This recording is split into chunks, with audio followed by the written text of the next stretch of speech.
I'm Jerry Walker, and we're still here, bitch. Hello, and welcome to Season 2, Episode 2 of Still Here, Bitch. I'm Jerry.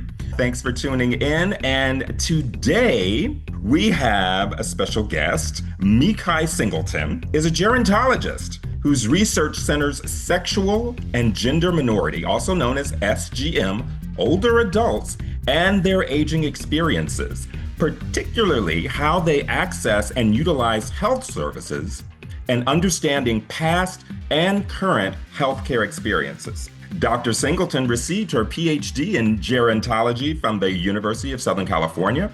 She has published work in several journals, including Sexuality Research and Sexual Policy, Journal of Applied Gerontology, and Journal of Pain and Symptom Management.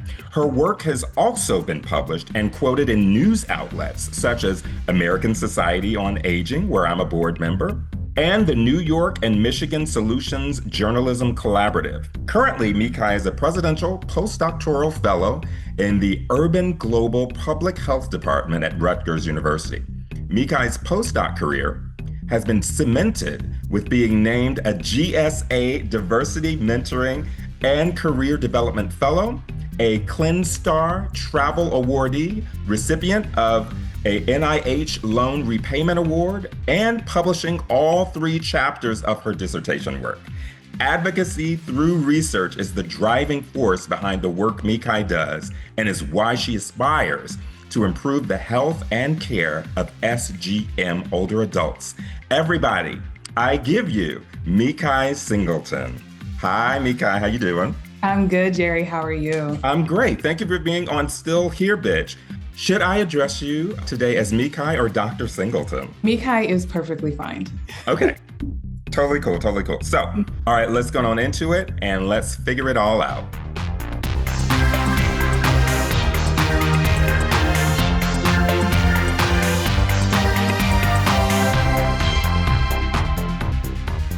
All right, so as I like to ask every guest on our show at the beginning, Meki, how do you identify on the LGBTQ plus spectrum, and what are your pronouns? So how I identify is I am a straight cisgender woman, and my pronouns are she and her. Okay, great. And how do you identify age-wise? Age-wise, I would consider myself a young adult. I am 33 years old. Okay. My first question for you is, what initially led you to enter the field of gerontology?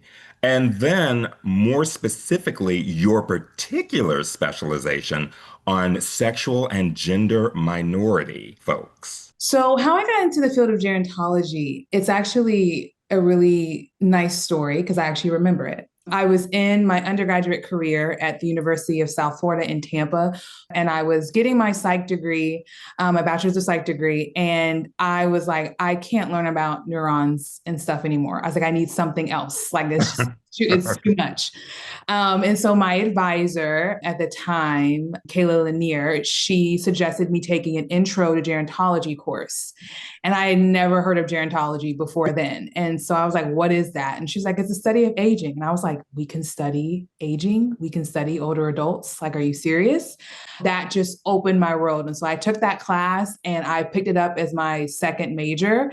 I actually ended up dual degreeing in it. So I graduated with not only a bachelor's in psychology, but also a bachelor's in gerontology. And so I was hooked from then on. I kept that passion for working with older adults, the aging population in general. And so I went on to get my master's in social work. And during that time, I interned at a hospice and palliative care organization, still keeping with that older adult influence there, but just dealing with it more towards someone's end of life and those types of issues. So then when I graduated with my master's, I decided to take a break from school. My mom was like, come home, take some time off, like work. And I was like, hey, you're right. I've been in school since I was 5. Time to take a break. So I did that, was still in Florida at the time, working at a county health department. In that county health department, we had a Ryan White clinic, which for those, I'm sure many of the listeners probably know this, is a clinic that provides health services for people who are living with HIV and or AIDS. And so during that time, and most of our clients that we had were older gay men. And I started to think about how are they dealing with aging and getting older. And so we're helping them with their health services. They're coming and, getting their checkups. We're getting them the assistance with the other medication that they need in addition to their HIV medication. But how are Mm, they dealing with aging, getting older, planning for end of life? And we happen to have a couple of clients who were partners and have been together for some time. And unfortunately, one of them ended up passing away. And that really got my kind of light bulbs going off of how did they plan for this? And even if they didn't plan for it, what was that like having to do maybe funeral arrangements, funeral services, contacting who they need to contact. And we lived in yeah. a pretty it was, I would say, rural suburban area where I'm at in Florida. I'm from the Panhandle area, and that's where I was. And so it still was on that kind of edge of a small townish, but bigger towns around it. And so, the people there have certain mentalities, but not all closed-minded, but you still kind of what kind of walking into Hmm. some of those spaces there. And so that got my brain turning of, okay, I'm interested in older adults, how they plan for end of life, how they plan for long-term care, all of those things. But now I'm wondering, okay, but what about people who are part of marginalized communities, older SGM folks? What does that look like for them Yeah. when it comes to that time to plan for their end of life, or if they come across having a serious illness like cancer or something like that, that, we don't always know what the outcome is going to be. So that kind of fueled my passion for figuring out, okay, what does this part of their life look like for older SGM folks? And so then I always knew I was going to go back to school and get my PhD, and I knew I was going to do it in gerontology at that time. And so that kind of gave me the like, okay, well, this is what I want my research to focus on. I want to keep it in the aging space, but now I want to focus in on a population that has been dealing with a myriad of issues for decades now, Yeah. and particularly in the healthcare space. As one gets older, you're going to interact with the healthcare system a lot more, whether it be on a routine basis or whether it be because your health is declining in some shape, form, or fashion. So that's kind of the story of how my trajectory went from wanting to work with older adults and then shifting it into like, okay, what specific group of older adults do I want to focus on? Awesome. And when you decided that this was going to be your field, I know I'm calling it specialty, when you entered it, how many others around you had that as their jam? I was one of one. Oh, Not to quote Beyonce, but one of one. okay. Yeah, I was one of one. I think, even when I was getting my MSW, my master's in social work, I was one of the few that wanted to even work with older adults. I mean, many of my colleagues wanted to do either substance abuse, addiction, they wanted to do school counseling, they wanted to do, true therapy or group therapy. They wanted to kind of stick to those traditional roles of a social worker. Uh-huh. And so when I was one of the few that wanted to work with older adults, even stayed in my internship for the full 2 years that I did, because typically people would change internships because it's a time to get to know, what you want to focus on. You get your True. feet wet in one area, you can go somewhere else. But I jumped right into the hospitality care and I was like, this is where I want to be and this is what I want to focus on. And so I stayed there. And then going into my PhD program, I was one of one. Granted, my PhD advisor, she was familiar with working with the LGBTQ population because prior to her career in academia, she was community based. And so she did do work with people Mm, living with HIV. So it wasn't foreign to her necessarily. But even still, what connected us was she was an end of life palliative care researcher. So we had that in common. But then the population I focused on was what made me different. So now, fast forward, you've now written and published about advanced care planning. First, can you tell us exactly what advanced care planning is? How either having it in place or not having it in place can affect our families and our other relationships? So I like to describe advanced care planning because there's a lot of different definitions out there for it. And there's a lot of literature about people having their opinions about advanced care planning. But I view it as essentially it can be done formally or informally. And I like to make Mhm. that distinction because informally is about just having conversations. So a lot of us have had conversations with with our loved ones, our partners, our spouses about, well, what I want to have happen to me if I can't make these decisions for myself, if I'm incapacitated is the word that they use, and you have to make decisions on my behalf. And then even after I may have passed on, I want this person to be, in charge of my will, estate, things like that. Yeah. That's a formal way of doing it. So in that regard, that's where you could have a living will. You designate a durable power of attorney for healthcare, or they also call it healthcare proxy. And that's when where you're still here on this earth, but in the event that you're not able to make those decisions for yourself, you've designated someone to do that for you, and or you've made it clear what things you do and do not want as it pertains to your healthcare. Things such as a DNR. DNRs can also fall underneath advanced care planning, so do not resuscitate orders. So those are some of the things that fall into that formal category. And so I will say there again, there's a lot of literature around the benefits of advanced care planning. We have seen that when it comes to advanced care planning, especially when you do it formally, what it really does is it reduces emergency room usage or hospital deaths. You see more people opt for palliative care or hospice care, because palliative care and hospice care are two separate things. We see more people are essentially getting the health care that they want and they need, and how they want it and they need it. And then when we kind of tailor it to talking about folks who are in the SGM population, now we're talking about individuals who actually get to dictate, okay, this is the person I want in charge of my health if I can't make these decisions, especially if for some folks who don't maybe have the best relationships with their next of kin or people who are their blood relatives. This is a way that they can ensure that their partner, their spouse, maybe even a neighbor, maybe even a good, really close friend of theirs is that person that's making those decisions and choices for them. And so that's what I would say would be the best thing to do, or excuse me, would be one of the greatest benefits of it. But then also, too, some research has shown that it also reduces the burdens of your loved ones. So I think a lot of people across the board, whether, people who are a part of the LGBT community or not, we see across the board the reason why people do it is to reduce the burdens of their loved ones. They have watched other people that they care about, their family deal with well, do they want this? Do they not want that? Do we put them on life support, off of life support, feeding tube, no feeding tube, all of those things. Yeah. So they see those types of situations happen and they realize, I don't want to have that burden on my loved ones for me. So while I am still able to cognitively make these choices, I want to have that plan laid out. Hey fam, it's Gerry. I promised you some cool surprises during this second season of Still Here Bitch, and here's the first. We have a new website. StillHereBitch.com is on and poppin'. At StillHereBitch.com, you can drop us a line with an idea for an episode. You can click on my photo to reach any of our episodes. You can also click on links to hear us on other outlets like Apple and Spotify, or feel free to just keep listening to the podcast however you already do. We're everywhere. Just promise me one thing. Every now and then, go to StillHereBitch.com to see what's new.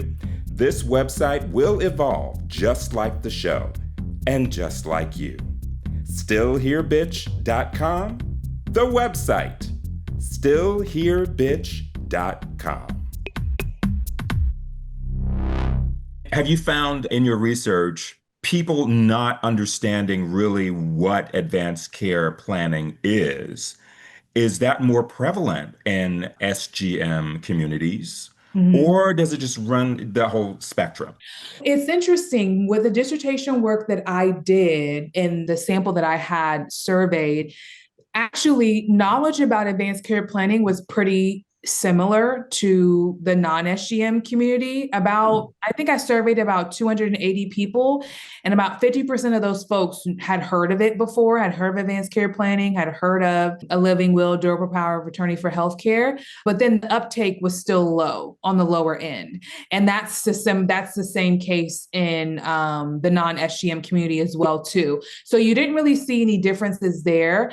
I will say one of the unique differences that we have found, and this wasn't just in my work and in prior work as well too, is that for SGM folks, prior to marriage being legalized, a lot more folks were doing the formal way of advanced care planning because that was the only way that they could guarantee that their spouse or partner was going to be the one to be able to make those decisions for them, and not having to worry about next of kin getting involved. And then two, thinking about a lot of these healthcare places have a family first policy still in place. So even though, you're walking in with your partner or your spouse, that is, the person that's taking care of you, there still are those discriminatory, stigmatizing experiences that people are having. And so that's why I say it is even more important to be while not only it's important to be knowledgeable about it, but also to take the best steps for you that benefit your situation and your scenario that you're in. Because for me, I'm not going to have an issue if something were to happen to my parents in a hospital and them not tell me and then not come to me and ask me, well, what do you want to do next? Because I'm next of kin. Like I am the person that has to make those choices.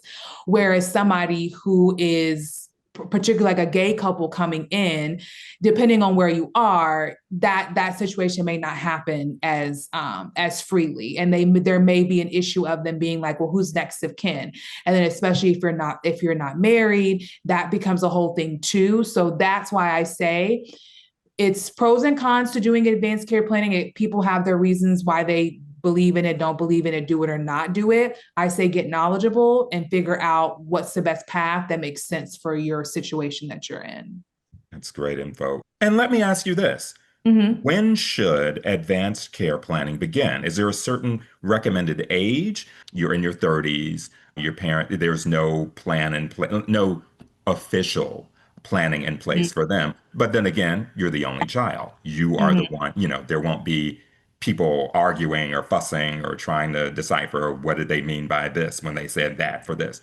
But let's just, for shiggles, say that you got a family, there's four children, adult, maybe some sandwich generation in there.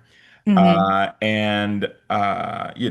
ranges, the adult children range from 26 to 39. Let's just say that. Um, should advanced care planning have begun either informally or formally by that time, assuming that their parents are at least 20 years older than the oldest child, let's say 59? I would say yes, especially when you have multiple children involved. I think that's one way to kind of get out of the confusion and to kind of stopping the children having, disagreements about, well, mom would want this, dad would want that. No, mom would like this. No, dad would like that. That kind of cuts the confusion out. Again, that also leads back to what I previously said about getting the burden away off of your family and your loved ones. That's a great way to do that, especially if you have a bigger family and there are multiple children involved.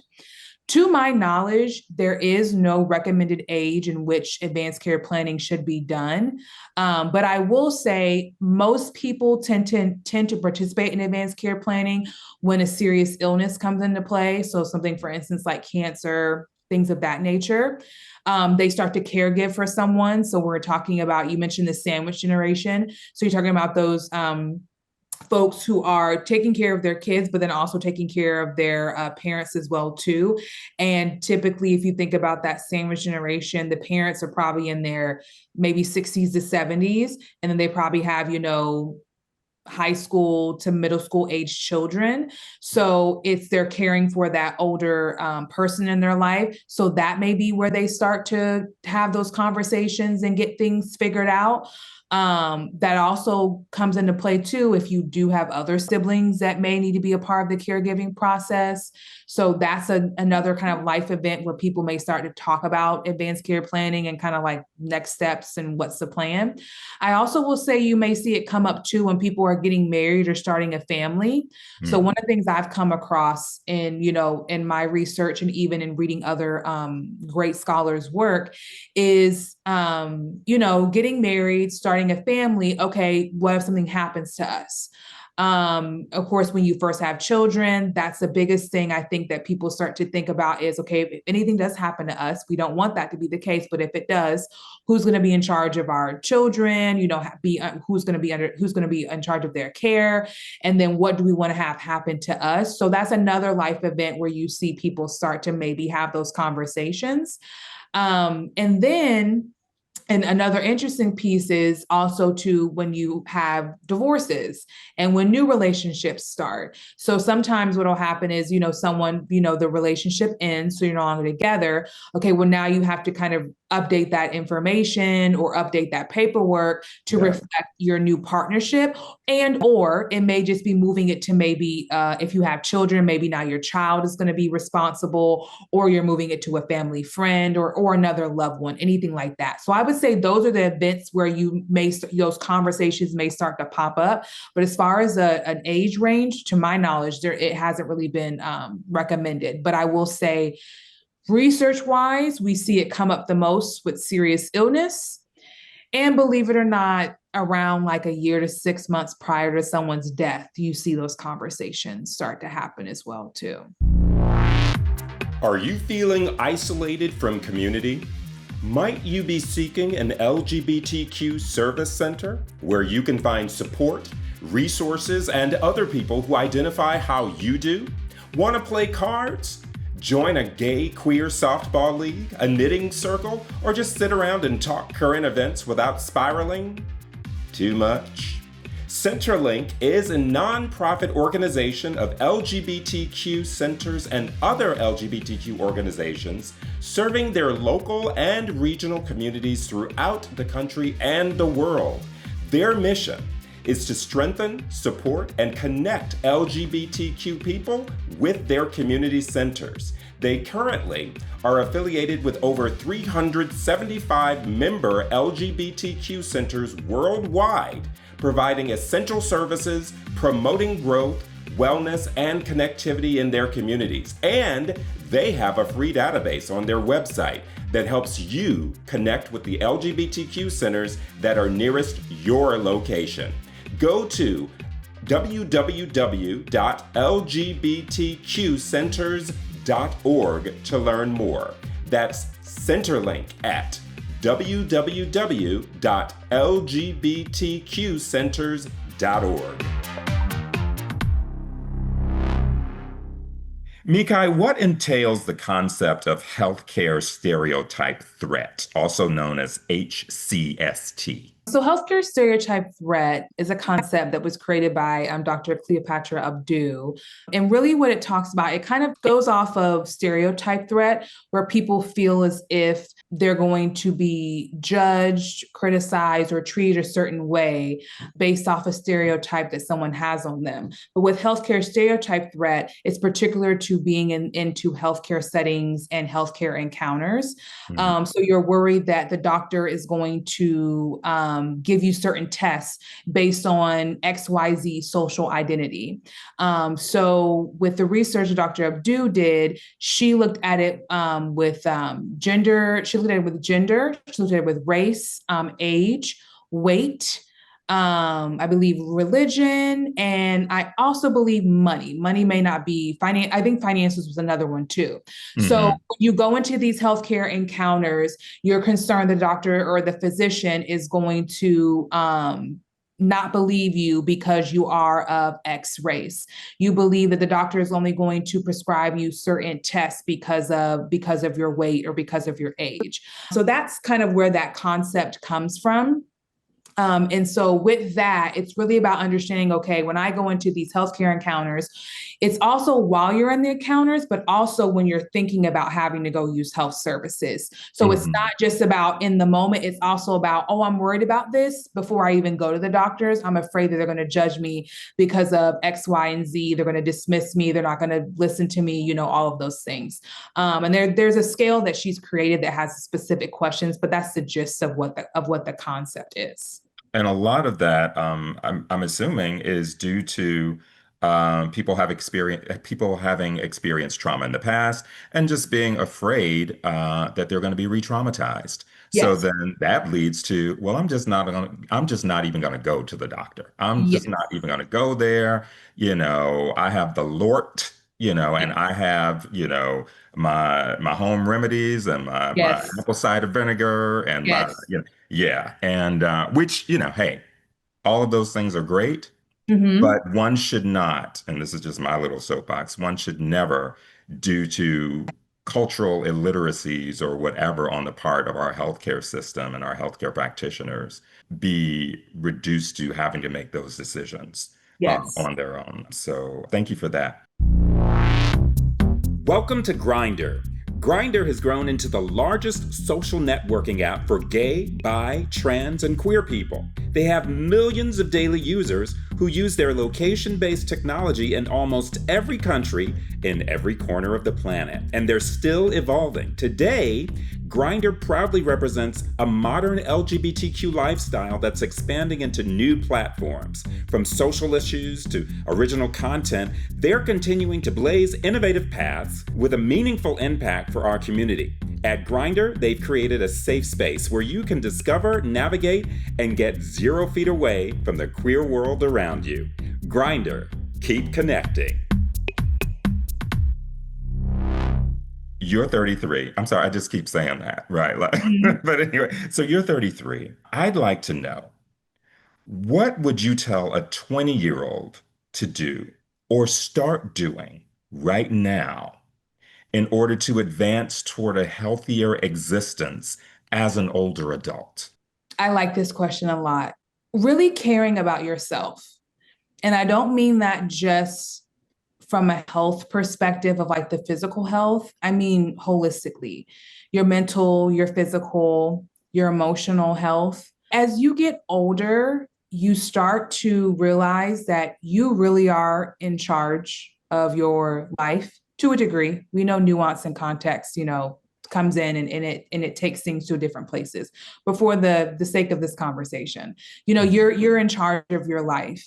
And I really would say to a 20-year-old to really, care for yourself and care about yourself, whether that is, taking walks, whether that is enjoying reading books, whether that's learning a new recipe, whether that's venturing out to a new store you wanted to check out, hitting up a flea market, all of those things that make you feel good. Do that and care for yourself in that way, especially if you're by yourself. I think if you don't have a community, really be intentional about caring for yourself and showing up for yourself in ways that you may not have gotten from people that you thought you were going to get it from. Um, and you will see that. I believe you will see that really solidify with yourself as you get older, and you'll learn how to take better care of yourself as you get older. And then as you get older, you'll also stop caring about things that you don't need to care about and not be concerned with. Mhm. Um, and and then health, to go back to the health side, because I still am a gerontologist, and I still, I believe in medicine. I believe in I believe in going to the doctor. um I would say too, when something's not right, go, like, ask, like, keep track of how your body functions and how it works. And when something goes off the rails a little bit, get it checked out, get it figured out. Utilize these clinics, utilize services that are at your disposal. Because when you get older, and I will say, could you say for 20-year-olds, when you age out of, being a college student, gets a lot trickier and tough and tougher to get those appointments and get seen by someone super quickly versus going to your student health services. Student health services at your university. So I really say take advantage of all the things that you have at your disposal while you're younger and taking care of your physical health. And then that'll help you keep on track as you get older as well too. But all in all, just care for yourself. Now, same question, Mm-hmm. but this time for a 60-year-old. Mm-hmm. What would you tell a 60-year-old to do or to start doing right now? And is any of the advice going to be different or the same? It'll be the same as far as caring for yourself and doing things that show that you care for yourself. But I think I will harp a little more on the physical side, as I will say, stay active and stay mobile. Hmm. I'll say this from personal experience. My mother is in her late 50s. My dad turned 65 this year, so he's officially an older adult. And I would say my parents are pretty active. My mother's more active than my father, but I would definitely say stay active. My mom talks a lot about, she actually is she's a Zumba instructor. And All one of the right. things that she talks about is being very grateful that she's in her 50s and being able to be as mobile as she is. Because she's seen other people that are similar ages to her, or maybe a little older than her, and their mobility is limited. So that's why I say I would harp on the mobility piece, and just keeping yourself active in any way, shape, or form, whether that's doing the walks, whether that's, just getting outside, getting some fresh air, just keeping your body moving. Because I've even noticed in my years and in me being in my early 30s, I stretch every day. And I've seen a complete difference in stretching every day. I used to do it every other day and days that I wasn't doing an actual workout, but I started to realize, I was like, no, girl, you got to do it every day. And when I do it every day, and I've seen a difference in my body, not only in how I feel, but my posture, and I just feel better. And it's a really good way to start out your day too, for me. I'm so glad that you mentioned as part of staying mobile flexibility, because I was going to bring that up if you didn't. It's paramount, in my opinion. I always go back to, and honestly, Mikai, I don't know if this is a true story or not, but I Uh-huh. claim it as truth. I don't know Uh-huh. her. I never knew Eartha Kitt, Yeah. but we all know who she is as the icon, the activist, the legend that she is. Mhm. I heard a story. Now we know she was a dancer and she was doing high kicks well into through her 70s and whatnot on Mhm. stage in high heels, like the whole deal, right? Mhm. I had heard a story that she was driving in her SUV and her car went over a cliff and Mhm. she walked away from it in Mhm. old age, just walked Yeah. right on up out of there and was, it's like, oh, my car is like, no, okay, let me not even try to Yeah. do my best Eartha Kitt. I clung to that story as just one small example of how flexibility, Mhm. especially as one ages, can Mhm. be the difference literally between life and death. I mean, when we just talk about falls, Recovery. and Yeah. oh my goodness, yes. Mhm. Not even in older age. Let's talk about Mhm. people in their 40s. Mhm. The length of time that it takes to recover is directly related to how flexible one is before the incident occurs. So thank you for that. Are you a mess? Who isn't, especially now? I promise you, it will get better. But if you'd like to help things along, check out LGBTQtherapyspace.com. Whether you're struggling with coming out, identity issues, family acceptance and support, or simply grappling with things like anxiety, depression, self-esteem, and relationship issues, finding a quality therapist who understands and respects your unique needs and experiences can be life-changing. And that's where LGBTQtherapyspace.com comes in. You can find affirming therapists near you in over 15 states who can help you get down to the white meat. You can even try before you buy. Schedule a free 10-minute consultation with a therapist just to see if you're a good fit. So don't wait. Get help. Everyone's doing it. Go to LGBTQtherapyspace.com. To piggyback on the last couple of questions, how deeply does your education about aging influence your daily and strategic life decisions right now? You did touch on it.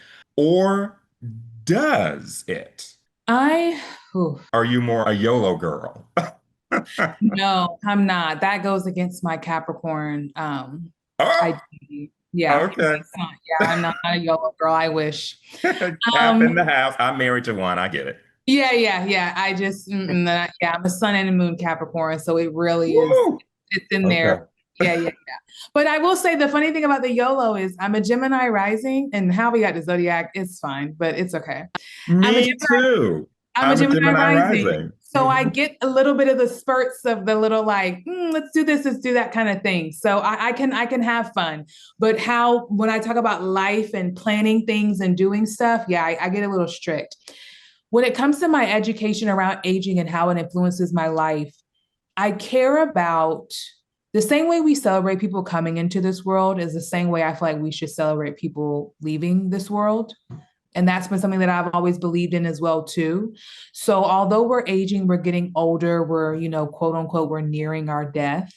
I still think we need to be approaching it with a level of dignity, respect, and I don't want to say excitement because that may be interesting, but with a level of maybe gratefulness that we're going to get to that point. Because I think that's another piece too, that is, it's a privilege to age. It truly Yes. is. And especially in this time that we're living in, and especially for us, those of us who are part of marginalized communities, whether that's by our race, ethnicity, whether it's by our sexual orientation or gender identity, it really is a privilege to age and to get older, and to live life. And I think that's another thing that makes me, I do YOLO every now and again because I want to live my life and I want to enjoy my life. Mhm. And I don't want to have quote unquote regrets about not doing Either. certain things. Yeah, I want Same. to live it. And even if I pro con it out, or even if I'm like, that's a little risky, I still want to enjoy and make decisions, because I always say, thinking about thinking about this administration that we're in, and I'm in academia right now. And if you would have reached out to me, Gerry, earlier in the year to have this conversation, this would have been a whole totally different talk Oh. that we would have had because I was in a totally different headspace earlier in this year. How did Um, you get out of it? oh, That's another conversation. unfortunately, fortunately, and unfortunately, the headspace I was in was more about my career. So Mm, it was about what that was going to look like because I mean, you're working at a center, yeah. they're cutting stuff left and Oh, right, and I yes. was like, well, nothing like I'm gonna be able to keep doing what I want to do and what I'm Mm, passionate about. So let me start to pivot and make a move now. So I will say that even in underneath that, that's another reason why I am more about I want to enjoy my life because as the great Big Ange said from Mob Wives, I'm here for a good time, not a long time. So it's we have to enjoy the time we have because it's not guaranteed either, too. And so I think that's another way that my kind of the work I do around aging, my passion for aging, my passion for older adults and bettering their health, and particularly for SGM older adults, is just about, it's a privilege to age. And I enjoy seeing people live to their later years and just have a life to look back on and be like, wow, like I did it, and I had these experiences, or I did this, I did that. I enjoy that, and I think that's great to be able to make it to that place in your life where you get to look back and reflect and be like, man, that was really good, or like, I'm glad I made it to this point and that I am still in good health too, because that's mm. also the thing too, wanting to be in good health, but that's not always guaranteed. Very well said. I talk a lot on the show about joy. I sign off every episode, including this one. You'll hear it about joy. I don't think I talk to enough people about peace. I Mm, think that not for all. Let's say for older adults who have few regrets about the decisions they've made, the lives they've lived, um, the people they knew and loved and whatnot. I think what drew me, in part at least, to older adults ever since I was a kid, because I couldn't understand people my age. I just could not. I thought I was like, it was like I was an alien. But I did gravitate towards older folks. And I think part of it was their peace. Hmm. To hear you say that really, I think, aligns a lot with what my sentiment back then was. Are you gay? Or just love gay things, like traveling? Do you like a quick getaway in the desert? Like, who doesn't? Trixie Motel is a pink paradise in the heart of Palm Springs, California. They offer 7 custom-themed rooms, including 3 suites, 3 queens, and 1 very lovely honeymoon suite. Trixie Motel is located right off Palm Canyon Drive in Palm Springs, so it's literally steps away from the city's best restaurants and attractions. Hey, they even have a pool, and they offer day passes for that pool that allow you to just lounge, drink delish beverages, and eat pink popcorn while you talk about people or things. No pets at Trixie Motel, except for some bears, otters, foxes, and cubs. Other restrictions may apply. Inquire within. So get away. Book your stay at Trixie Motel in beautiful Palm Springs. Dial 760-808-0014 or go to trixiemotel.com today. So you were just talking about your work. Are there any projects or any work that you're performing or preparing to perform right now that you're excited to speak on? Yeah, I'm in the thick of paper writing right now. This is the joys of being in a postdoc. It's about getting, that productivity is a important piece. So I'm actually cranking out another paper for my dissertation work, which came just in the last few days of a conjuring of talking to my former PhD advisor. And that's looking at the motivations behind completing advanced care planning and not completing advanced care planning. So this will kind of go a little complementary to our earlier conversation that we were having. And so I'm working on that. I'm working on another qualitative paper that was with my current mentor, who I work under right now at Rutgers. His work, he did a sub-study and under the Max-Wise combined cohort study, and he did a separate survey to older sexual minority men. And a couple of questions they were asked was about their least and most comfortable healthcare interactions that they had. And we got a very, very, very voluminous and detailed responses from those participants about those interactions. So I actually will be presenting that work at GSA in November. All right. As a presentation, but then I'm also working on the actual manuscript itself with that work. Mm-hmm. Then I have a couple other papers that are on my plate as well, too, that I'm looking at. One is looking at healthcare provider trust amongst older sexual minority men. The other one is looking at attitudes towards aging and its potential association with one's quality of life outcomes. So I have a few things that are in the works. Yes, you do. Meki, where can people follow you, reach you online, any socials you can give out? I have an Instagram. It is private, but I mean, if you want to follow me, you're free to. So the handle for that is Dr_It's Meeks Girl. So Dr_ITSMEEKSGIRL. And then I have a LinkedIn, and you can just search my name, Meki Singleton. It should pop up. My government name will also pop up as well too, but you'll know that it's me.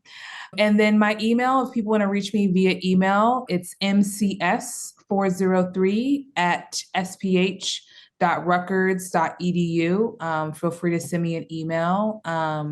And yeah, that's how you can reach me. Dr. Meki Singleton, thank you so much. It took us a year. It did. But you know what? This is good. It happened when it was supposed to happen. Yes, yes. There's always a reason for everything.